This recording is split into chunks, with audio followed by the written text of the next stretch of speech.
In an alternate world, the population is divided into 4 castes depending upon the element they are made of. They are called air, water, earth, and fire. Every day, thousands of different travelers reach the fancy element city looking forward to a new life. 2 of them are fire elements, Bernie and Cinder. The couple traveled here to find a house and start their own business. Due to the fierce nature of the fire, most landlords refuse to give them a house. Moreover, they are usually bullied by the water element. Fortunately, Bernie finds an abandoned place and decides to renovate the place and make it their new home. After a few days, Cinder gives birth to her daughter Ember. She's full of energy and always ready to assist her family. Bernie opens up a convenience store called the Fireplace and thus starts earning a living. He promises to hand over the store to Ember, but only when she's ready to take the big responsibility. Ember starts dreaming of running the store and works hard to prove herself. She excels in every way besides dealing with customers. It's all because of her temper. She gets triggered easily and bursts in anger, destroying everything around her. Due to this flaw, Bernie doesn't let Ember take charge. She gets disheartened but keeps trying her best. Besides customer service, Ember is unbeatable in other aspects. Like when it comes to delivering, no one can do it faster than her. She even beats the record of her father. The Red Dot sale is just a day away and Bernie is busy preparing for it. He's getting old and can't work for long hours. Ember is an adult already and she should take the responsibility. Thinking this, Bernie makes her in charge of sale day. Ember is on the 7th cloud after hearing this. Her dream is going to be true soon. She makes all the preparations and even prays at the traditional blue flame for blessings. As soon as the customers enter the shop, Ember starts losing her temper. As usual, customers ask stupid questions and keep messing with the products. Ember's anger starts building up and she can't hold it in anymore. She rushes to the basement and blasts. She has calmed down now, but her flames have damaged the water pipes. She panics and tries to fix the pipes with her molding ability, but the damage is bigger than she thought. It even triggers the inspection authority and they send an agent to inquire. It's an emotional guy named Wade. Ember requests him to spare them as his father worked day and night to build their house. They can't afford a fine or get the shop shut down. Wade gets overwhelmed by the story, but he has to fulfill his duty and rushes to his office. Ember follows him there and explains her situation. She can't let down her father. Wade understands her, but he has already delivered the complaint. He still believes there's a chance if Ember talks to his boss and doesn't let the complaint reach the head office. Wade wants to convince his boss by telling Ember's emotional story, but Ember doesn't like her personal life being discussed like that and she gets furious. Her anger bursts and the whole office burns down. The complaint is sent to the head office and Ember's shop will be closed within a week. She returns home and sees the shutdown notice already pasted on the door. Her father doesn't know anything about what happened during the day and blames the water elements for breaking his pipes. Ember hides the truth and agrees with his dad. They must fix the pipes soon. This shop is what brought them to Element City. Bernie and Cinder used to live with their families at the Fireland where everyone was connected through the blue flame. One day a cyclone destroyed their house and shop and they decided to start a new life in the city. They can't afford to lose their home once again. Ember promises her dad she will fix everything. The next morning, she reaches early at the inspection office waiting for the head Miss Gale Cumulus. Wade passes by there and tells Ember that Gale is busy somewhere else today. There's a football match going on and Gale is a big fan.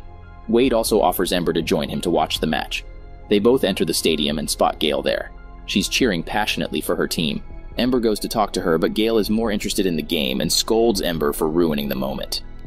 Ember feels insulted and argues back at Gale. Meanwhile, the game has reached its turning point. Wade encourages everyone to cheer for his team and it wins the match with a historical shot. Ember gets excited too and enjoys the game. Later, she apologizes to Gale and explains her situation. Gale is also shocked to know about water reaching the fire town. This could be the mysterious leaks the inspection team is investigating for weeks. Ember's house must be demolished to find the leaks. Wade handles the situation efficiently and asks for some time to investigate differently. If he succeeds in fixing the leaks in time, all the charges will be taken back from Ember's house. Gale agrees, and the investigation starts. Wade reveals that the pipes to the fire town were sealed with mud, but then a loud scream broke the seal. It was Ember losing her temper on the sale day. She ruined it, and she's going to fix it too. They get on a hot air balloon, and Ember uses her flame to reach the sky. They can clearly see the whole city and track the water source. This little journey brings Ember closer to Wade, and she shares her insecurities. She was impressed how Wade connected to the whole stadium during the match while she can't even connect with a single customer. It's really hard for her to open up to a society where the fire element is treated rudely, especially after her childhood incident. She had gone to see her favorite flower at an exhibition, but the guards didn't let her in because she was considered dangerous. Wade listens to everything carefully and suggests Ember be herself. Wade is never afraid to express his feelings, and that's why he connects with others so easily. Before Ember can reply, they notice the water source. The dam has a huge crack that's letting the water in. Ember uses sandbags to seal the hole temporarily, and Wade promises to bring the crew to fix the crack. It will hopefully be completed before the deadline, and the fireplace will be saved. Before Ember can leave, Wade asks her out on a date. He knows it's impossible between them, but he still wants to try out. Ember doesn't reply, but she also looks forward to the next day. She reaches the cinema in time where Wade is waiting for her. They watch the movie together and click some memorable pictures. They also dance together, but they can't be intimate like the other couples. The public is still ignorant of Ember, but Wade is there to make her feel comfortable. With his care and love, Ember starts to open up and communicate freely. She also shows her talent to change flame colors with different crystals. Wade falls deeper in love with every aspect of Ember. He also wants to do something for her and creates a rainbow over the river. Ember is overwhelmed by him and gets back home smiling from ear to ear. Her mother notices the changes, but she can never guess that it's a water element. Ember's behavior with customers is getting better too. She's being more kind and developing control over her temper. However, another problem is waiting for her. Wade disguises himself in flower pots and sneaks into Ember's house. He has bad news. Some of the construction workers got injured and they don't have enough sand to repair the dam crack. Before Ember can figure out a solution, her father reaches there. He's not happy to see a water element and assumes he's the one who ruined their pipelines. Wade wants to tell the truth, but Ember isn't ready yet. She lies about Wade being a food inspector. Her father has no mercy for the water element, and he forces Wade to eat hot coal. The poor guy swallows it somehow, but still can't satisfy Bernie. He gets kicked out and banned from entering the shop forever. Later that day, Ember meets Wade at the beach to collect more sand, but this is going to take forever. Wade advises Ember to tell the whole truth to her father, but she doesn't want him to get worried. To take out her stress, Ember uses her heat to convert the sand into glass and crafts a beautiful flower. Wade is deeply impressed by her talent, and it can be used in fixing the dam. Ember melts down the sandbags and repairs the crack with a glass wall. It works. They both hope that Gale approves it and the fireplace can be saved. Wade gives Ember the glass flower she crafted, showing how much he treasures her talent. She returns home but keeps thinking about Wade. Suddenly she hears her father coughing. He's getting older day by day, but Bernie isn't worried anymore.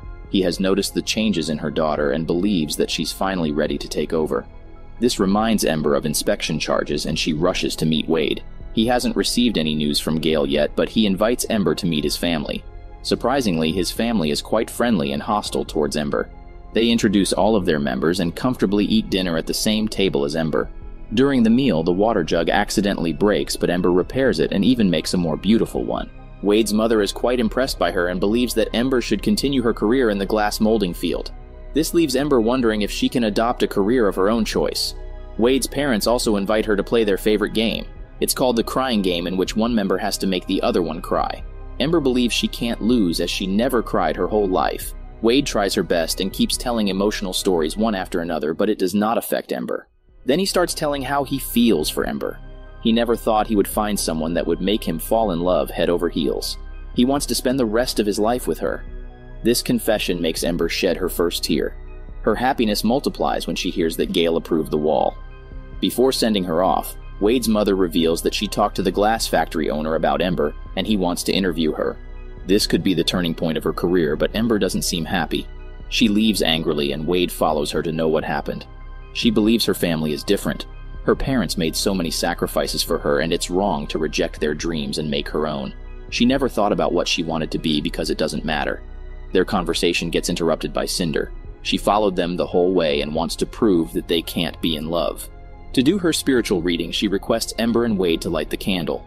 Wade can't do it without a flame, so he reflects Ember's light to burn the candle. Their smoke matches perfectly. Cinder is left speechless. Before she can find a word, Bernie reaches there and Wade leaves in a hurry. Bernie is retiring in 2 days, and he arranged a big ceremony to announce the new owner. He has also prepared another name board for the shop, which spells Ember's Fireplace. When Bernie left the Fireland, his father didn't bow back to him and didn't give him the blessings he wished for. Bernie doesn't want her daughter to end up like that, so she must obey her parents. Ember gets under emotional pressure and decides to break up with Wade. The next morning she goes to his house, but Wade has a surprise for her. He takes her to the abandoned museum to show Ember her favorite flower. It's hidden underwater, so Gale creates a water bubble that can carry Ember. No one can stop her from doing what she wants. Ember and Wade travel underwater to witness the gorgeous blooming flowers. Time is running out and the bubble can burst at any moment. Luckily, they made it out in time. Ember thanks Wade for the beautiful experience, but she still doubts their relationship. In contrast, Wade wants to take the risk and holds Ember's hand. Surprisingly, they both are fine. They hug each other tightly, but then Ember remembers the promise she made with her dad. She can't be selfish. Wade tries to stop her, but she leaves after a goodbye forever. Bernie has gathered the whole Fire Town to give the shop to his daughter. But Wade reaches there too. He accepts all the differences he has with Ember, but there's one thing in common. That's love. Moreover, they touched and changed each other's chemistry. Wade confesses his unconditional love in front of everyone, but Ember rejects him. However, Cinder reveals that she's lying. Moreover, the truth about the pipeline damage comes out too. Bernie gets really angry and refuses to retire.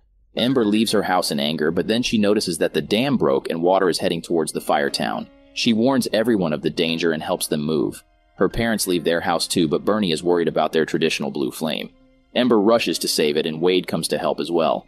They got the blue flame, but now they are stuck in the chimney. Wade can't take the heat and starts to evaporate, though he doesn't have any regrets as he had the opportunity to meet his one and only love. Ember cries in pain and confesses how much she loves him back, but it's too late. After the flood, Ember is saved by her parents and she apologizes for ruining their dreams. Bernie realizes his mistake and reveals that his dream isn't his shop. His dream is to see her daughter reach success. Ember hugs his father crying, but then she hears a faint sound from the chimney.